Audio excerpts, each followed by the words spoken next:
Seja muito bem-vindo, seja muito bem-vinda a mais um vídeo aqui no meu canal em que eu falo sobre estratégias para você levar quem você ama a parar de beber. O meu nome é Vitor Blasius, eu sou médico psiquiatra e esse vídeo que você está assistindo agora é da série Pergunta para o Vitor, em que eu faço transmissões ao vivo para minha audiência nas minhas redes sociais, Instagram, Facebook e YouTube. Se você quiser participar e ter sua pergunta respondida, você pode comparecer, me seguir em alguma dessas redes e você logo vai saber o cronograma. Atualmente elas estão acontecendo com bastante frequência, estão acontecendo de segunda a sexta, até sexta-feira agora, nós estamos na terça-feira, dia 11 de agosto, até sexta-feira vão acontecer ao meio-dia, certo? Horário de Brasília.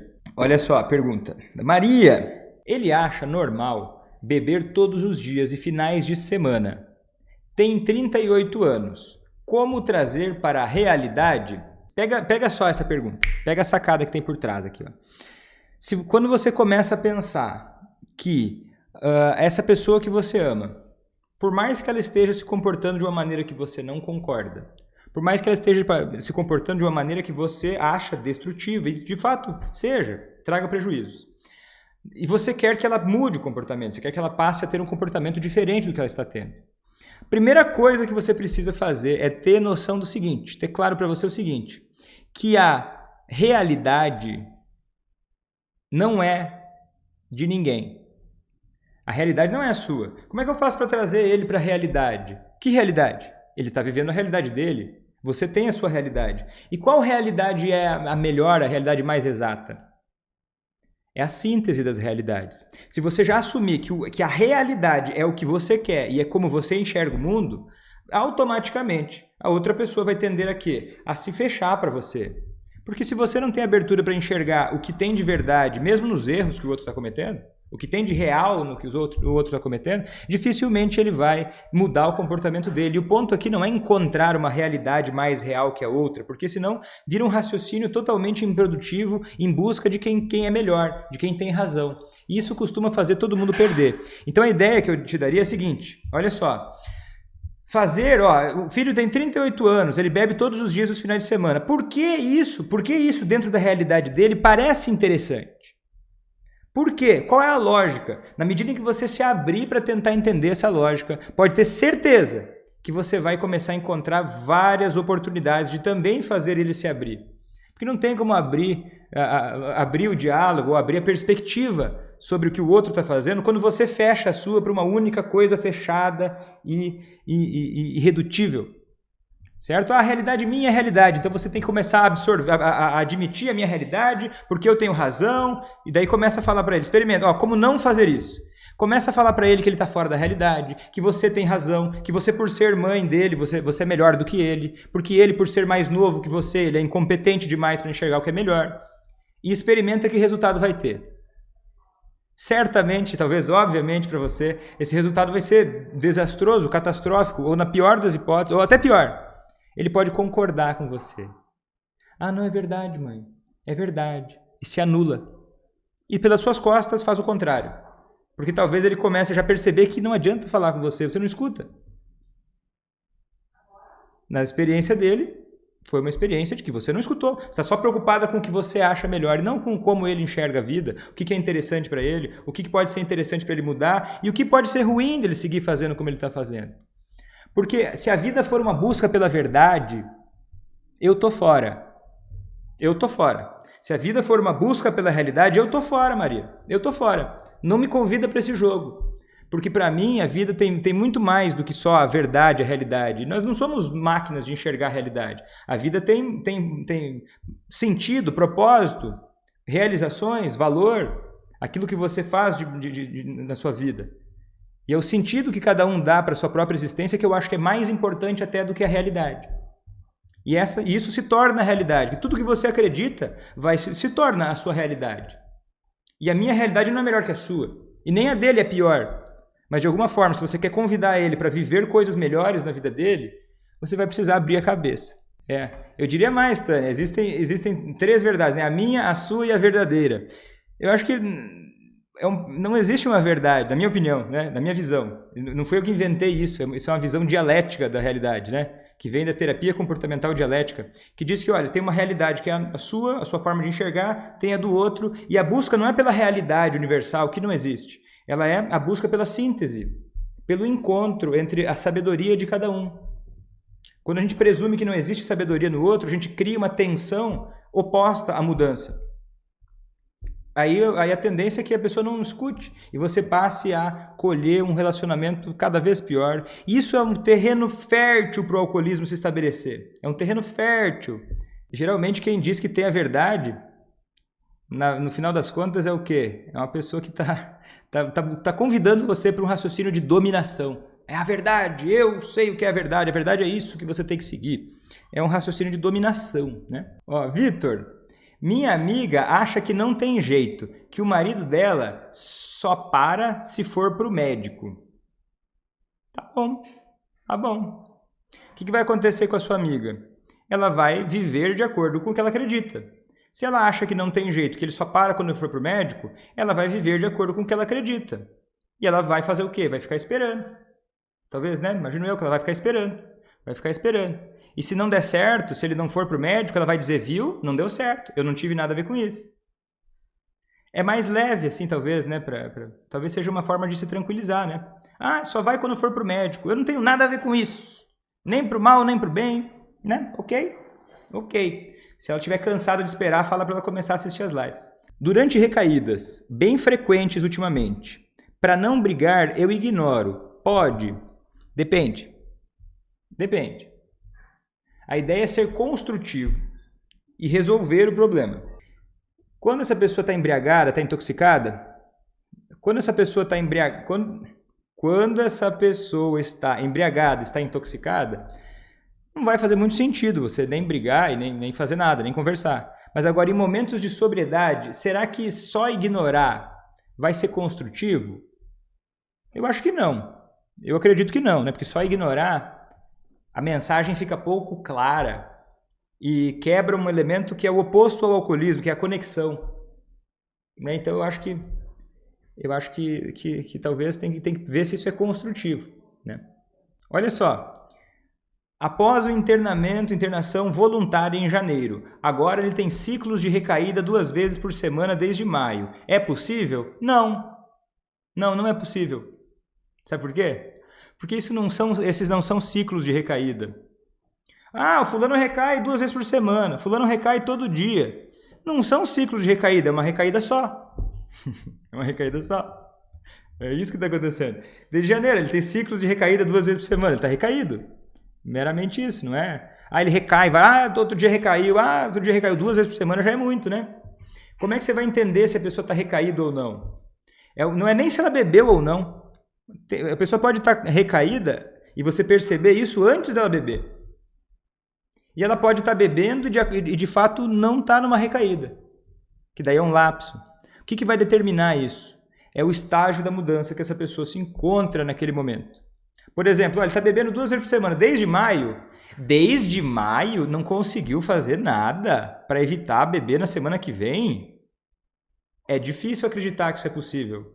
Porque quem quer de verdade parar de beber vai dar um jeito. De maio para agosto, dá tempo de fazer alguma coisa diferente. Eu acho que ele não está tentando como deveria. E ele não está tentando como deveria porque ele não está querendo o quanto poderia querer. E é aí que o poder que mora em você. E é aí que o seu poder é maior. É aí que o seu poder é mais intenso. Porque se ele não está querendo parar de beber, você precisa se concentrar nisso. O que está acontecendo que está parecendo que está tudo bem seguir assim? O que poderia tornar mais atraente a ideia de ficar sem beber? Por que esse equilíbrio está gerando dessa forma? Para você ir criando e acelerando os processos de evolução nos estágios da mudança dele.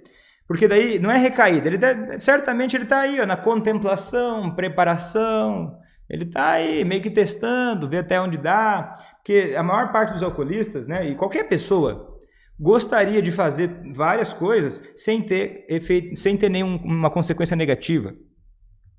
Né? Por exemplo, você não gostaria de poder, sei lá, eu gostaria de poder tomar Coca-Cola, de comer cheeseburger todos os dias. Adoraria, sem que minha saúde fosse afetada. Mas tem um problema na realidade, né? A realidade não é como eu quero. Então, já que eu prefiro, né, daí a gente tem que tolerar algumas diferenças, né? Algumas coisas. É natural querer ter benefício sem ter prejuízo. Agora, isso precisa ser vivido, né? A realidade precisa ser vivida. E de alguma forma esse equilíbrio está desequilibrado, né? Ele está equilibrado para ele continuar bebendo. Aí bebe 2 vezes por semana, aí as coisas vão continuando meio do jeito que estão, né? Então começa a mudar o jeito de lidar com ele aí. Ó, e quando ele bebe no plantão? Quando ele bebe no plantão, tá? Não sei se ele é médico, se ele é o quê, mas ele bebe no trabalho, ele bebe no plantão. Quem bebe no plantão, você faz o seguinte, você torce para que ele seja descoberto. Torce para que peguem ele, bebendo no trabalho. É isso que você torce. Você vai e pensa, São Longuinho, que descubram que ele está bebendo sozinho no plantão. É isso que você faz. Porque daí a casa cai, né? A casa cai e aí a realidade vem, né? Ó, por que algumas pessoas podem usar álcool ou droga esporadicamente, enquanto outras desenvolvem abusos? Eu bebo, mas é muito pouco. Exemplo, uma latinha e paro. São várias as causas, tá? Tem um pouco de genética? Tem um pouco de genética. Tem um pouco da experiência do ambiente? Tem um pouco, mas predominantemente é que assim, uma coisa é incontrolável, é discutível. Por exemplo, olha, se uma pessoa ela vai desenvolver um alcoolismo mais grave, isso tem a ver com um pouco do ambiente, um pouco da predisposição genética da pessoa. Agora, o que vai fazer a pessoa continuar bebendo e não parar de beber é o que mais importa. Porque a pessoa pode ter uma predisposição genética para ter alcoolismo e mesmo assim ela ela parar de beber. E é isso que importa mais. Mas tem a ver com questões... Não é culpa do alcoolista, né? E não é necessariamente culpa total de uma coisa só. São várias as coisas. Mas o que eu acho que vale mais a pena se preocupar é o seguinte, olha, se essa pessoa não parou de beber, alguma coisa no ambiente hoje, não fica remoendo muito, não fica filosofando muito, porque senão você vai se perder no raciocínio, não vai chegar a lugar nenhum. O que está no ambiente hoje, atualmente, mantendo esse estado de equilíbrio em que essa pessoa bebe e não para, e tem prejuízo, e continua querendo beber? Que o problema não é ela beber. O problema é ela beber, ter prejuízo e mesmo assim continuar bebendo. Porque a pessoa que bebe tem prejuízo. Ah, poxa, então eu não posso beber e para de beber. Entende? Essa questão cerebral, biológica, ela é facilmente combatida não bebendo. Só que o problema é que as pessoas, né, os alcoolistas vão piorando e vão continuando bebendo mesmo, isso tendo prejuízos. Por quê? Porque a questão da motivação é central. Porque o cérebro humano funciona dessa forma. E o alcoolismo vai se aproveitando de alguns mecanismos do cérebro humano e do comportamento. E o alcoolismo ele vai se mantendo nesse ambiente, na forma com a qual as pessoas ao redor lidam com o alcoolista. Predominantemente. Tá? Eu acho interessante pensar nisso e tem muitas pesquisas que mostram isso. Tá? Que o ambiente social, né, o relacionamento das pessoas próximas é poderoso no sentido de influenciar essa pessoa a parar de beber. E quando eu falo isso, eu não estou dizendo que a família é o problema. Né? Eu já te falei, o problema é multifatorial, tem fatores genéticos, biológicos, tem, né? Aí a gente começa a discutir se veio o ovo ou a galinha. Agora, não estou falando de quem é o problema. O problema está aí. Estou dizendo quem tem poder para fazer isso. E sabe quem tem poder para fazer isso? Você tem um poder imenso de acelerar essa jornada.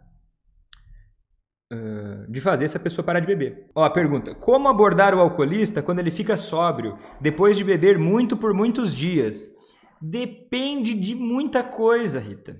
Depende de muita coisa. Tem que ver, ó, vou te dar a resposta formal e aí depois eu vou tentar te ajudar, porque depende de tanta coisa. Dependeria de fazer uma análise funcional, né? No curso A que a gente faz o mapa da sobriedade, para entender o que análise funcional, os gatilhos, como é que foi se estabelecendo esse raciocínio, onde é que tinha os interesses da sobriedade, o que fazia ele querer ficar sóbrio, que daí, por que ele tropeçou? E aí vai ter que ver na dinâmica da forma do funcionamento da sua relação com ele, o que pode fazer ele querer parar de beber mais. Porque eu acho que quando ele fica muitos dias bebendo, ele fica sóbrio, tem que cuidar com uma coisa. Talvez venha dentro da sua cabeça uma ideia de que você precisa dar um corretivo. Que a partir do seu corretivo, ó, deixa eu chamar ele para conversar aqui e dizer que o que ele está fazendo é errado. De novo, você vai expor o seu ponto de vista. Por que ele vai concordar com você? Vai depender de uma análise funcional daquela situação. Vai depender de várias circunstâncias no relacionamento. Então, se eu falar assim, vai lá e conversa com ele de uma forma qualquer, isso não faz sentido porque não é uma coisa estanque assim, entende, Rita? É analisar o contexto. E mais do que isso, você vai analisar o contexto e se você está começando a fazer isso agora, você vai começar a ter algumas hipóteses, que são hipóteses relativamente médias, né? Moderadas, né? Vamos dizer assim, ó, se eu disser algo para ti, Rita, mesmo que eu tenha experiência, mesmo que eu fale só para familiares, isso tem uma evidência moderada. Talvez isso seja interessante. Aí você vai lá e vai fazer. E aí sabe o que vai dar evidência verdadeiramente forte? É você testou e viu o que aconteceu. Aí você vai, na análise funcional do que está acontecendo, vai amadurecer essa análise funcional.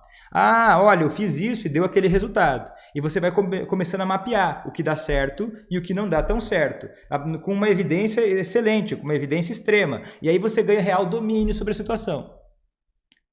Faz sentido, Rita?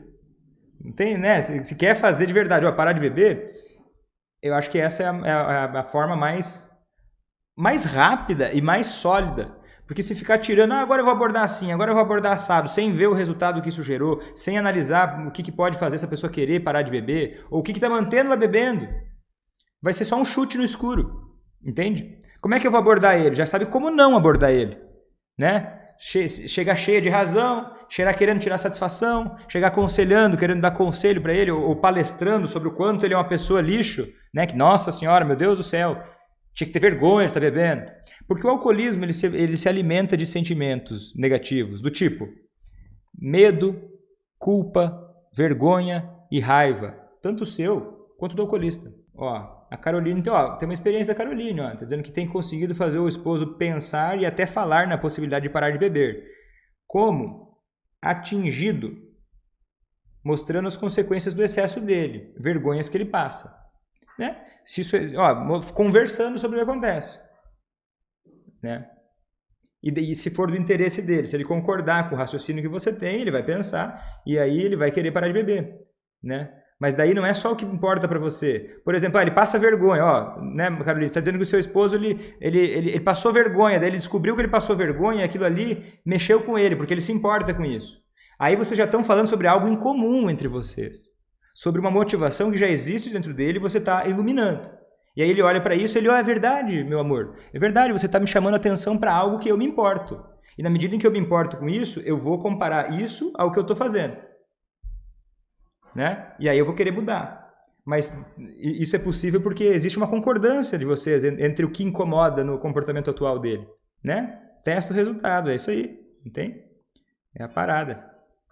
Aí tem gente que diz o seguinte, Vitor, mas eu estou fazendo tudo certo e não está dando resultado. Sabe qual que é a boa notícia que tem para você? A boa notícia é que você não está fazendo tudo certo. Primeiro porque fazer tudo certo é necessariamente você adaptar em relação ao resultado que dá. Se não está tendo resultado nenhum, isso é um sinal, um bom sinal, de que não é por ali, que é outro caminho. E que ainda tem coisas para você aprender. Né? Enquanto você estiver disposto a aprender, você vai aprender. Quando não tiver, não vai poder mais aprender. O problema é não aceitar dialogar, ter acessos de raiva e bebe de segunda a segunda. Como ajudar?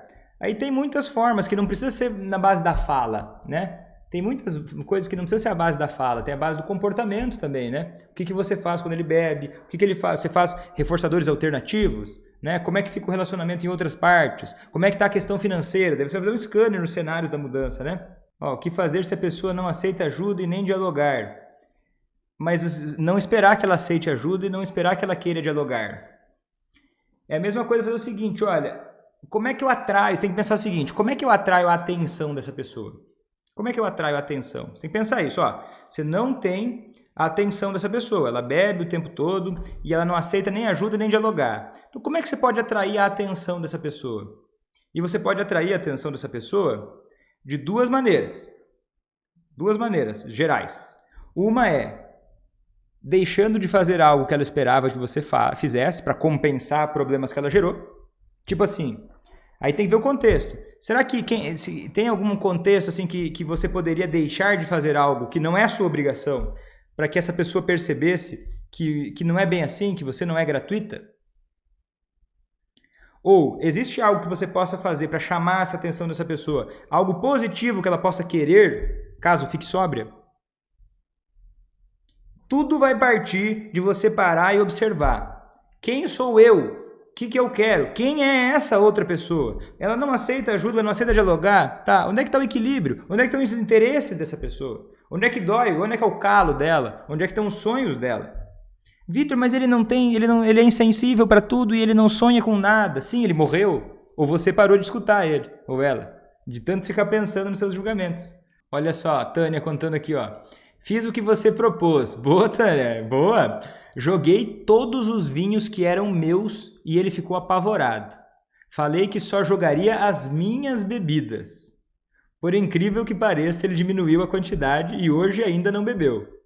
Também estou elogiando, coisa que eu não fazia. Imagina quando começar a colocar tudo em ação, hein, Tânia? Imagina, só isso aí já começou a mexer com a cabeça dele, né? Pois é, cara. Pois é, muito bem, que legal. Ó, viu, Carol? Você falou assim que o seu marido, ó, a vergonha começou a mexer com ele. A Cirlei tá dizendo que o marido dela não tá nem aí pra vergonha. Entende? Entende a diferença? Ah, um se importa de passar vergonha, o outro não tá nem aí. O outro não se importa com isso. Então, não adianta uma coisa genérica, geral. Tem que observar quem é essa pessoa, o que importa a ela.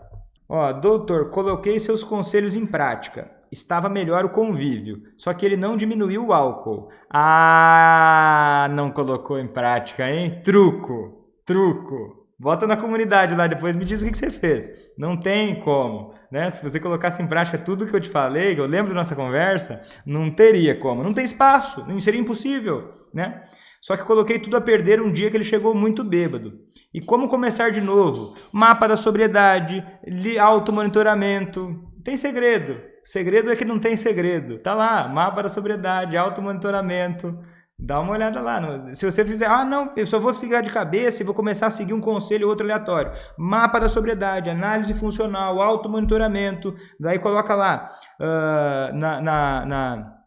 cenários de motivação. A gente já falou, tem dinheiro, tem um monte de parada aí, né? Tem um monte de parada aí que você sabe, né, meu? Você sabe o que eu tô falando. Tem algo que possa fazer com que a pessoa aos poucos perca a vontade de beber? Tem muita coisa, mas não importa. Se você pensar que o que você precisa para essa pessoa parar de beber é ela perder a vontade de beber, vai ser uma batalha invencível. Eu conheço vários alcoolistas que não bebem há 20 anos. E se perguntar para eles, olha, você não tem mais nenhuma vontade de beber? Pouquíssima gente vai dizer que não tem vontade de beber, e os que disserem eu vou questionar, né? Eu vou achar incomum. Porque o alcoolista não para de beber porque ele para de ter vontade de beber. Eu tô quase um mês, tô chegando na 4ª semana, sem Coca-Cola. E olha, de vez em quando eu morro de vontade de tomar uma Coca-Cola. Aí eu preciso parar de ter vontade de tomar Coca-Cola para parar de tomar Coca-Cola? Não. Se ficar esperando isso aí, eu vou morrer tomando Coca-Cola. Entendeu? O cérebro dele aprendeu a gostar de beber. Igual o seu aprendeu a andar de bicicleta, de repente. Então não espera desaprender a gostar de beber. Espera querer mudar o comportamento. Não é assim para você em várias coisas da sua vida? Eu tenho certeza que você já gosta de fazer um monte de coisa que você não faz, porque você sabe que o melhor é não fazer. Se a gente se guiar pelas vontades imediatas, a nossa vida vira horrível. Vontade dá e passa. O que a gente precisa manter na cabeça, e é assim que o alcoolista vai parar de beber também, é evoluindo nesse interesse em ter outras coisas, ou deixar de ter problemas com o que está acontecendo. Vontade dá e passa. O prazer real é de grandes conquistas, de outras coisas. Por isso que eu falo que o alcoolista é tipo uma criança que tá com um pirulitinho na boca. Tá com um pirulitinho, daí você oferece 10 reais para ele e ele não troca 10 reais pelo pirulitinho, porque ele tá ali, o desejo dele é o pirulitinho, ele não vislumbra, para ele o mundo é aquilo ali. E conforme você vai mostrando que o que ele tem é pouco, que não é que, ai meu Deus, você precisa parar de beber, mas, né, você prefere fazer uma coisa assim, tão menos boca, ok, tá, eu vou te mostrando aos poucos que a vida do jeito que tá é pior do que ainda você imagina e que a vida sóbria é muito melhor. Aí essa pessoa vai querer parar de beber e não interessa a vontade que ela tiver de beber, ela vai fazer o que for necessário. Porque vontade de beber é um problema dele, que você só pode ajudar nisso, ou eu só sugeriria que você ajudasse nisso, principalmente em momentos que ele está no estágio de ação. Olha, pediu sua ajuda, fala, cara, eu tô com vontade de beber. Você me ajuda a não beber hoje? Não quero beber, tá difícil. Olha, eu tô tentando não beber, mas você me dá uma mão, cara. Me dá uma mão para parar de beber. Tem gente que faz isso. Aí você fala, não, beleza, daí eu vou pensar nisso. Aí eu vou pensar, sei lá, toma água, não fica com fome, dorme cedo, se alimenta bem, né? Se necessário, vai buscar um médico. Ah, não, Vitor, mas eu quero uma receitinha caseira. Então, olha, não existe. Se quer meia boca não dá. Meia boca não dá. Tem que fazer direito ou, né? Ou não rola, né? Vitor, eu perdi o meu pai e, consequentemente, a minha mãe e irmã devido ao álcool. Que terrível, que triste isso. Será que eu tenho que me ajudar primeiro para depois ajudar o alcoólatra?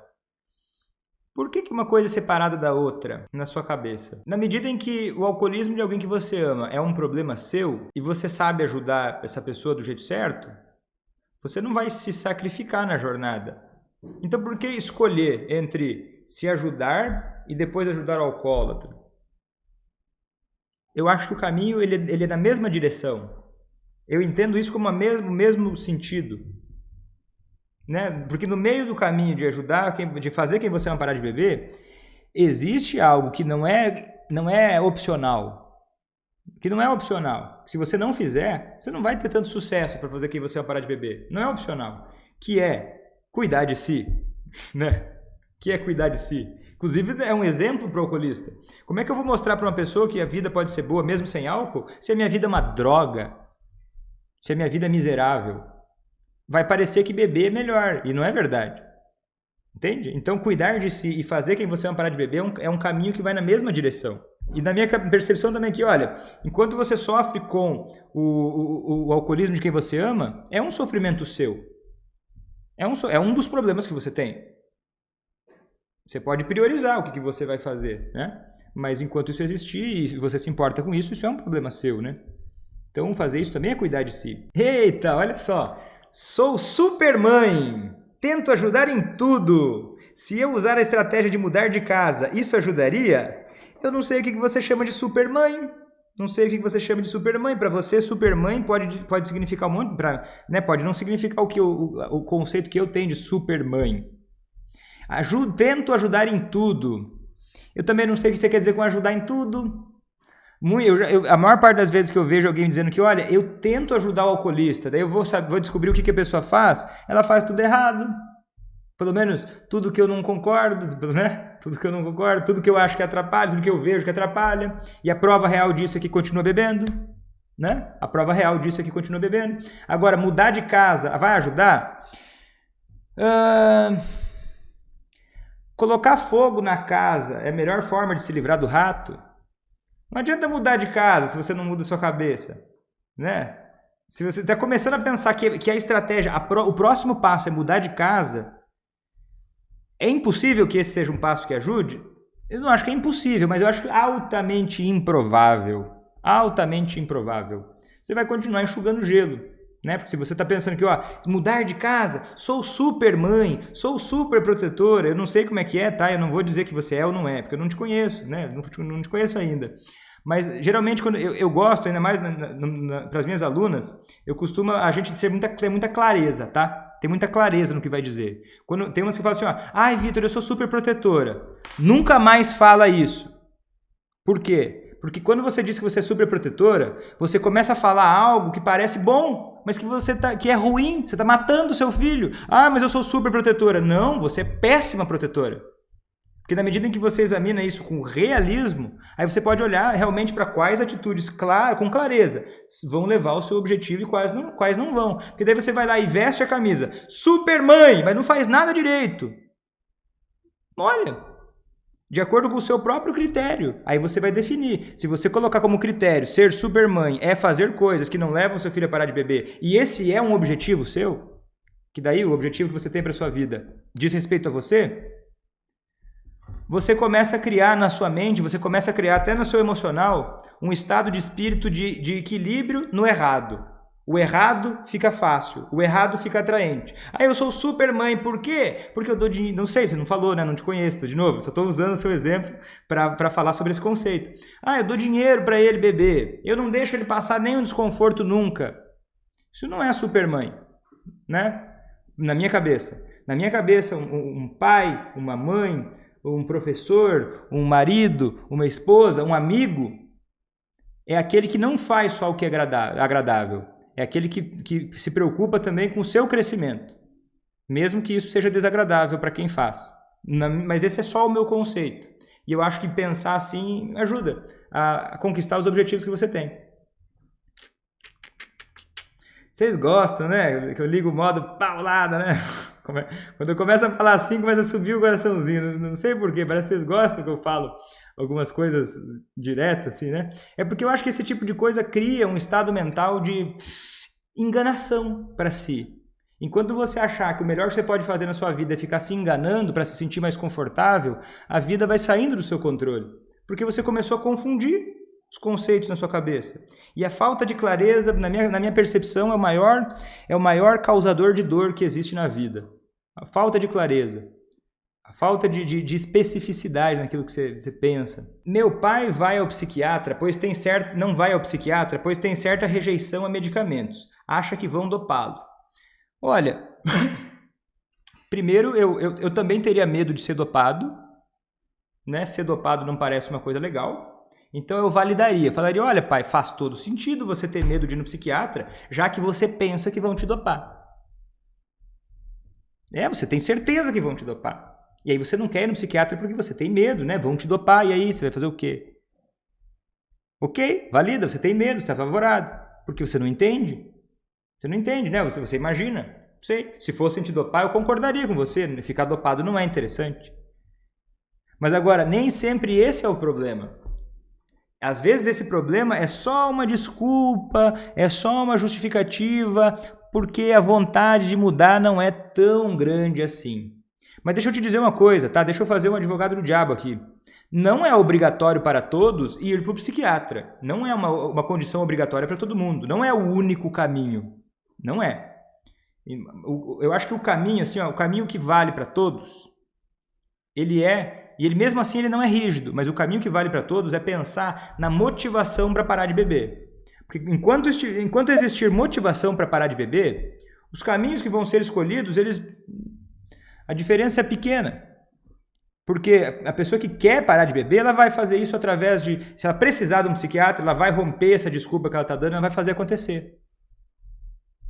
Agora, o contrário não se aplica. Não querer parar de beber e ir no psiquiatra e pegar um monte de remédio, vai começar a achar defeito. Falar, igual quem está aqui, ó, você vai ver a diferença tem gente que está mais pronto para receber, até as informações que eu falo aqui. Tem gente que está mais preparada, tem gente que está mais a fim de fazer isso acontecer. E aí eu falo uma coisa, a pessoa reflete. Ela pensa. Se não foi para ela, se não pegou bem no dela, ela tenta tirar o que tem de melhor no que eu falo. Se alguém está me ouvindo e não está muito afim de mudar, ela pega uma circunstância que eu falei que se aplicava num cenário, ela distorce e começa a dizer, viu? No meu caso não dá. No meu caso isso não funciona. Eu já tentei isso daí. É o quê? É uma falta de disponibilidade para examinar realmente o que é necessário para chegar no objetivo que se tem. E faz parte do processo da mudança. Alguns vão evoluir para chegar no estágio de querer muito fazer isso acontecer. Outros vão, no meio do caminho, falar que se tranquilizar ou dizer que o problema não está tão ruim ou que não adianta, e aí não vão fazer. Quem não faz, né? Fazer é fazer. Não adianta saber, sem fazer. Né? Às vezes precisamos ouvir. Se estamos aqui é para buscar solução. E aí, eu tô aqui mais interessado realmente.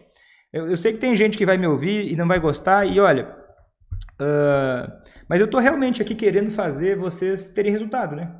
Ó, Tânia, tem uma boa pergunta aqui, ó. Vitor, eu tenho que falar sobre sobriedade quando ele não está bebendo ou quando ele está querendo beber? Porque ele não gosta de conversar. Tânia, truco. Ele não gosta de conversar. Tudo bem, ele pode ser que não gosta de conversar, assim como você gosta de conversar. Pode ser que alguns assuntos ele não goste de conversar. Mas quando você falar sobre sobriedade, sabe o que é falar sobre sobriedade? Falar sobre qualquer coisa que não seja álcool é falar sobre sobriedade. Falar sobre dinheiro é falar sobre sobriedade. Falar sobre sexo é falar sobre sobriedade. Falar sobre viajar é falar sobre sobriedade. Falar sobre assistir um filme é falar sobre sobriedade. A sobriedade é muito maior, o mundo da sobriedade é muito maior do que o mundo de beber. O mundo de beber é beber e acabou. O mundo da sobriedade, então tudo que você falar que envolva o imenso universo que engloba a sobriedade, você está falando sobre sobriedade. E eu acho difícil, muito difícil, que essa pessoa não tenha interesse em absolutamente nada, nem um pouquinho, em nada, que vai querer conversar com você sobre isso. E se você não entendeu ainda o que essa pessoa pode gostar, já é um bom momento de começar a olhar, observar. Ué, o que essa pessoa gostou já e hoje parece que não gosta? E por que será que não gosta disso mais? Antes ele jogava futebol e aquilo era uma atividade esportiva e que era bom e era relacionado à sobriedade. Hoje ele não joga mais. Será que está sentindo falta? Tá entendendo? Então você não precisa falar sobre... Daí tem gente que entende, vou falar sobre sobriedade. Daí eu falo, não é melhor ficar sem beber? Vai olhar para você e falar, não. Porque talvez você esteja falando sobre a parte ruim de ficar sóbrio, que é a limitação de não beber. Só que o mundo é muito mais do que a limitação de não beber. Tem muito mais do que o álcool para se fazer na vida. Né? E tem muito mais coisa boa para ter na vida do que o que se consegue bebendo. Boa, Cintia, olha só, já tá dizendo, eles não gostam de conversar quando o nosso repertório é repetitivo. Tenta mudar e fazer perguntas abertas para fazer ele repensar sobre. Fazer perguntas abertas. Porque o repertório é repetitivo, ele já conhece o seu papo às vezes. Você está cansada de falar desse jeito com ele. Você não aguenta mais, também eu tenho certeza, Tânia, que você não aguenta mais ficar reclamando, ficar pedindo para ele parar de beber. É cansativo para você, não é? Eu sei que é. Você não gosta disso. E imagina só, não precisa ser por esse caminho para chegar no mesmo resultado. Parar de beber é Roma. Vamos imaginar que você quer viajar para Roma. Parar de beber é Roma. Eu estou aqui no Paraná. Para ir para Roma, eu não sei bem como é que é, mas eu acho que eu vou ter que pegar um carro para me levar até um aeroporto, porque eu moro no interior, e aí no aeroporto eu vou ter que pegar um avião, talvez em São Paulo, não sei, e aí em São Paulo eu vou ter que pegar uma escala para ir não sei aonde, até chegar em Roma. Roma é a sobriedade. Tudo que vai levando até o aeroporto, até o meio do caminho, você está falando sobre sobriedade. Eu não chego em Roma, aqui do interior do Paraná, se eu começar a caminhar correndo direto para o lado do mar. Não chego. Eu vou precisar começar a ir para o lado do aeroporto, para ir para lá, porque eu vou chegar mais rápido se eu for de avião. Então, presta atenção que o caminho da sobriedade ele é muito vasto. Não precisa só falar sobre não beber. É normal passar muitos dias só bebendo sem se alimentar e continuar de pé? Cara, é comum. Normal não é, né? Mas é comum. É comum do alcoolismo. É um sinal de alcoolismo. Né? É um sinal de alcoolismo. Porque a pessoa vai bebendo. Álcool tem calorias também. É uma forma péssima de se nutrir. Mas tem calorias também. Por isso que a pessoa passa dias bebendo sem se alimentar e continuar de pé. Mas é o alcoolismo. Infelizmente. Teve uma pessoa que falou assim, Vitor, olha só, o meu caso, ele é muito extraordinário. Aposto que você nunca viu um caso como o meu. Olha só, o meu marido, ele bebe o dia todo, durante o trabalho, e ele não tem sinais de embriaguez. Isso é um sinal de alcoolismo. O nome disso é tolerância. Isso é a perda de sensibilidade parcial aos efeitos do álcool. Isso é típico. Gente, certo. Então, quais são os sinais de uma pessoa? Uma pessoa tem alcoolismo. Tem um vídeo no meu YouTube que fala sobre isso. Dá uma olhadinha lá no meu YouTube, você vai ver. Eu explico bastante sobre isso. Boa, Carol! Olha só, isso aí é boa, hein? Gostei. Fez um bolo para comemorar o aniversário, mas ele comprou cerveja e não comeu o bolo. Pois é, querido. Pois é. Tem condições, né? Condições ideais. Tem condições ideais para o alcoolismo e tem condições ideais para a sobriedade, né? A hora que você começar a entender isso, vai ficar bem mais leve. E nem sempre as condições ideais para a sobriedade são as mais confortáveis para você. Infelizmente, num curto prazo. Mas no longo prazo sempre vão ser. Porque é o caminho da sobriedade. Já pensou não ter mais o problema do alcoolismo para se preocupar? Como a vida ficaria mais leve? O que é sobriedade? O que é sobriedade? Sobriedade é não beber. Sobriedade é não beber. E mais do que isso, tá? Se a gente for pegar numa questão filosófica, sobriedade é mais do que não beber, na minha concepção. Uma sobriedade sólida, uma recuperação sólida do alcoolismo é mais do que não beber. Ela é ter um estilo de vida e de pensamento, e de crenças até, que são voltados a ter uma vida que valoriza mais aquilo que não envolve o álcool. E aí, por mais que dê desejo de beber, beber se torna menos interessante. Se a gente for pensar num sentido mais filosófico até, eu diria que sobriedade no sentido mais filosófico um pouco, seria você parar de viver no curto prazo somente. Você pensar mais no longo prazo. Você pensar mais na vida como um longo prazo. Por exemplo, Vitor, por que você parou de tomar Coca-Cola? E ao mesmo tempo que eu parei de tomar Coca-Cola, eu estou meditando todos os dias, está fazendo quase um mês. Por que eu estou fazendo isso? Não tomar Coca-Cola é desagradável para mim. Eu gosto bastante. Com gelo. Meu Deus, assistindo um filme, comendo pipoca. Acho uma delícia. E eu sou jovem, eu não vou matar minha saúde agora se eu parar de tomar. Eu poderia tomar Coca-Cola agora, que ano que vem não aconteceria nada. Por que eu não estou tomando Coca-Cola? Só por hoje? Porque eu quero conquistar, eu quero trabalhar a minha pessoa para que eu tenha mais prazer a longo prazo, para coisas que não são imediatas. E aí a gente paga um preço agora para ter coisas melhores depois, que são muito melhores do que o prazer de tomar uma Coca-Cola. Ter mais saúde, ter mais disposição, ter a minha mente mais afiada para poder estudar e ter mais conhecimento, para poder ajudar mais pessoas. E aí o prazer que eu sinto dessas coisas é muito maior.